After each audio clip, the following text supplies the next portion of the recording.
nagtaas ng kamay si Mandal. Para po sa akin, isa sa mga nagiging na nobela ay umukhang ng damdamin sa bawat isa. Pag talaga naman binasa natin po ang isang nobela ay talaga naman makikita, mauukit ang bawat emosyon ng isang makata. At sa bawat emosyon ng makata, nilalagay niya sa bawat kahina, ay tayo mga mababasa ay siyang pumukaw ng damdamin at tayo ay nagdadala ng emosyon. Dahil kung ano ang ibinigay ng emosyon sa makata, sa manunulat, ay tayo naman din ay tayo mga mababasa ay nadadala ay pupukaw din ang ating damdamin. Nang sa ganun parate, para tayo idinadala sa panahon o sa kanyang experience na alam natin na masasaktan tayo, pupukaw rin sa ating damdamin. Ayan, tama. Okay, Mandal. Okay, pumupukaw ng damdamin. Tama, ang isang nobela o isang akda ay may iba't ibang emosyong pinapasiti sa atin. As kung saan tayo ay nakaka-relate sa karanasan ito. Kaya naman ito ay napakaganda sapagkat hindi lang ang manulat mismo, kundi ang nagbabasa rin ay may koneksyon. Diba? May koneksyon sila sa isa't isa. Kung kaya ito ay pumupukaw ng damdamin. Kaya naman, pang-apat na layunin, magbigay ng aral. Magbigay ng aral. Okay, nagtaas na kamay si Tapos. Okay, tingnan natin si Tapos. So, layunin ng nobela pagbigay aral. Like, sa nobela nga marami tayong kukuhang aral na magagamit natin sa ating pang-araw-araw at makatutulong din natin sa ating buhay at sa ating, lalo-lalo na sa lipunan sa ating ginagawa. Okay, maraming salamat. Tama.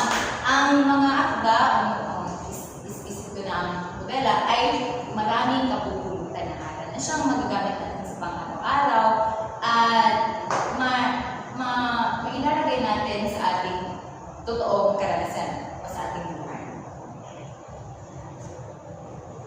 At ang panghuli ay nagsilbing daan tungo sa pagbabago ng sarili at ng lipunan.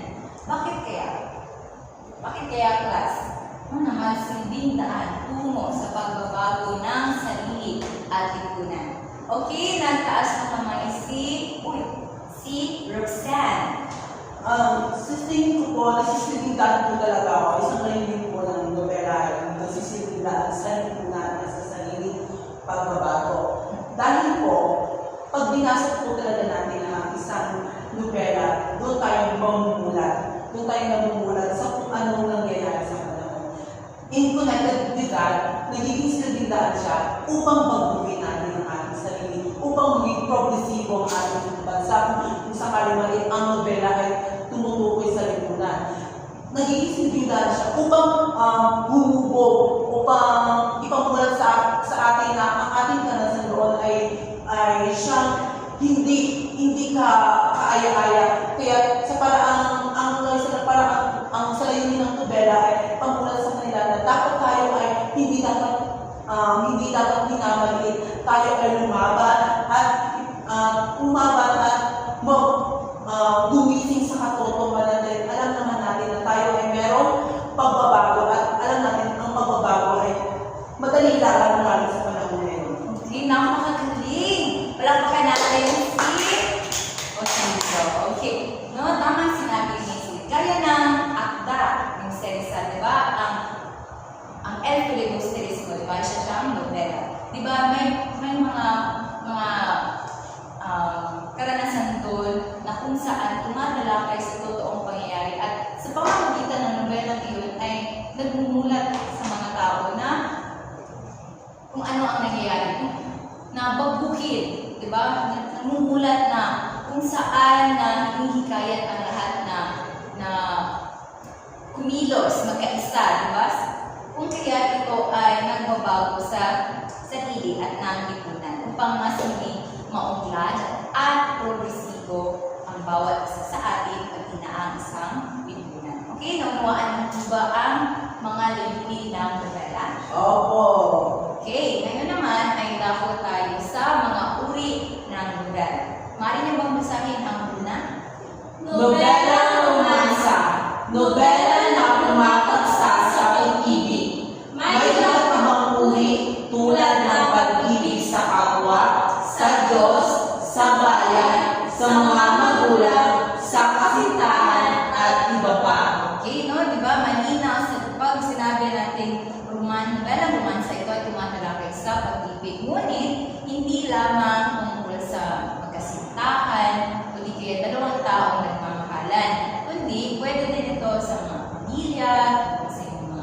kaibigan, sa Diyos, o hindi kaya sa bayan.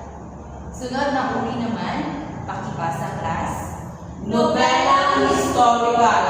Uri ng nobela na hango sa mangyayari, may kaugnayan sa kasaysayan o pangyayaring naganap sa isang bayan at nagbibigay diin sa nagawang kabayanihan na kilalang bayani ng isang lahi.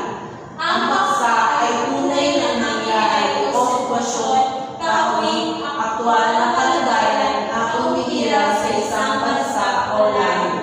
Okay, mula sa salitang historical, history, kasaysayan. So, ang nobela ito ay tumatalakay sa kasaysayan noong sa iba't ibang panahon.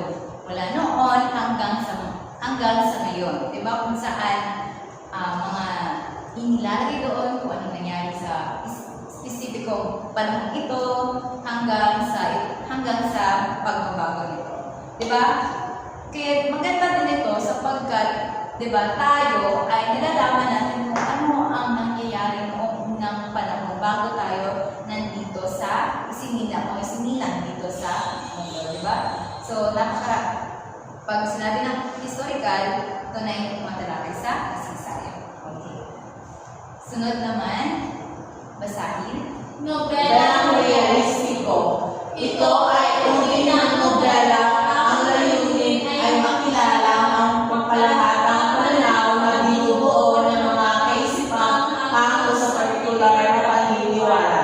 Inilalarawan ang buhay sa isang partikular na lipunan na ninibabaw ang hindi protesta kung saan ikasalunod uri ang pagpuna at paglaban sa mga waling aspekto ng lipunan. Okay, kapag sinabi natin nobelang realistiko, ito ay hango sa totoong pangyayari, totoong buhay. Ito ay tunay na nangyayari sa ating kapaligiran. Okay?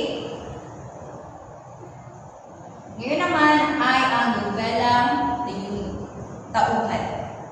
Mari mo bang basahin? Ang uri ng nobelang ito ay nagbibigay diin at halaga sa mga pangangailangan, kalagayan at hangarin ng mga tauhan, partikular na pangunahing tauhan. Okay, sa nobelang tauhan, dito, ang isinisentro ay yung buhay ng isang pangunahing tauhan doon.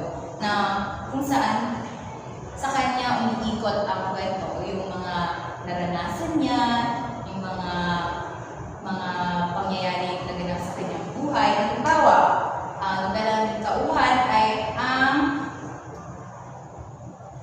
ano bang halimbawa nito? Ay sa isang guro, o ang nobela ay tumatalakay sa isang guro sa kanyang pagtuturo, sa kanyang ito ay kung saan siya ay may hangal, o may pangangailangan. Okay? Nagbibigay halaga sa atin. Sunod naman ay nobelang pagbabago. Ano yung masahin ito? Ito ay uri ng nobelang naglalayong magtataguyod ng pagbabago sa buhay ng tao at sa lipunang kanyang ginagalawan. Layunin itong imulat sa mga mambasa ang mga pagsasamantala, pagmamalabis at maging ang katotohanan ng magsasaksihan sa lipunan. Okay, so nobelang pagbabago, nilalaman dyan ay yung pag-alam sa mga mabuti at masama. Diba? Kung pagbabago, ibig sabihin, ito ay tumatalakay sa pag-unlad, o di kaya ay tumutulid sa para baguhin ang isang konsepto o isang pangyayari. Halimbawa, diba? Korupsyon. Diyan na pumapasok ang mga dapat nating gawin para pusain at labanan ang isang korupsyon, di ba? Sunod naman ay ang nobelang banghay.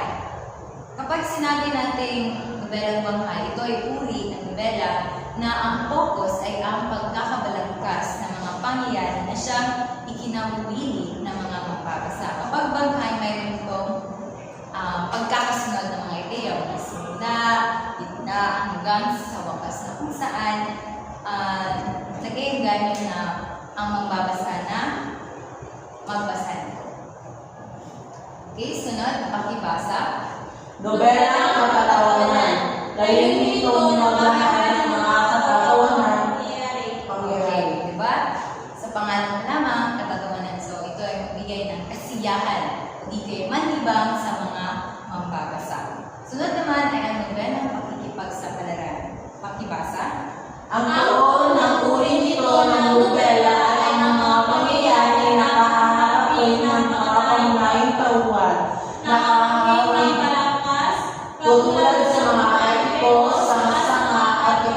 panabing ng mga pangyayari.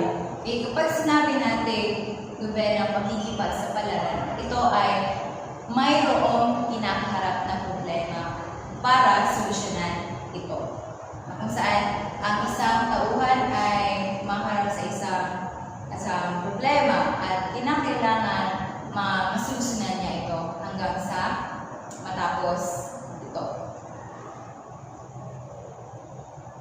Okay, sunod na nobela, uri, Nobela.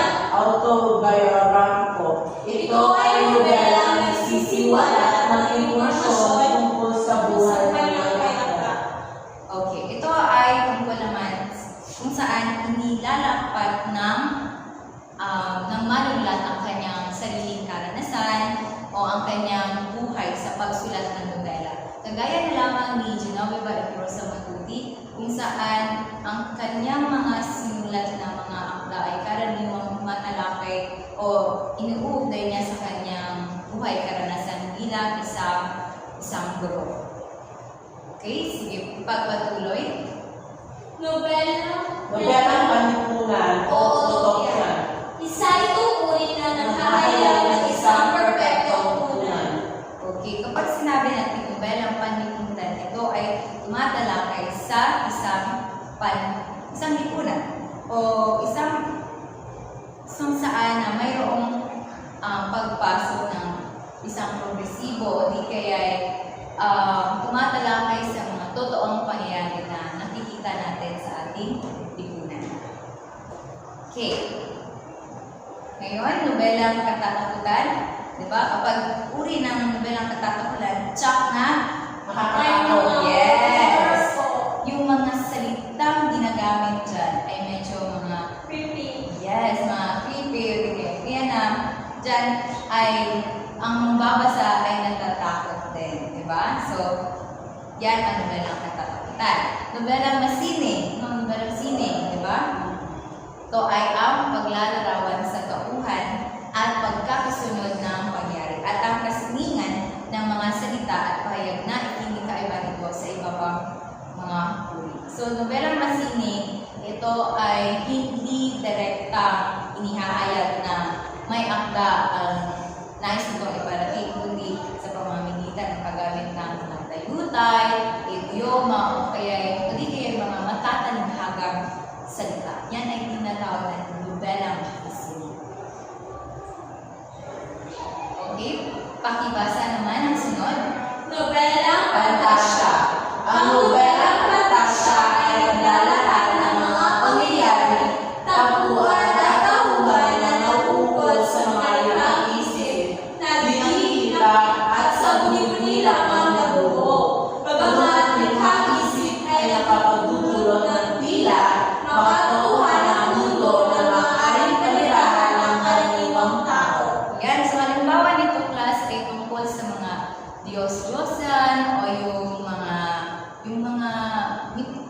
paniniwala natin na o gawa-gawa lang natin, di ba? Kagaya mga Encantadia, gano'n. So, yan ay isang nobelang pantasya. So, bagamat ito ay maaaring makapagbigay sa atin na, baka totoo ito. Ngunit, yan ang masining sa pantasya sapagkat napapaniwala niya may akda na may nangyayari na ito ay nangyayari talaga sa totoong buhay pero hindi naman talaga. Okay, at ang panghuling uri class, pakibasa. Nobelang clear. Naging bahagi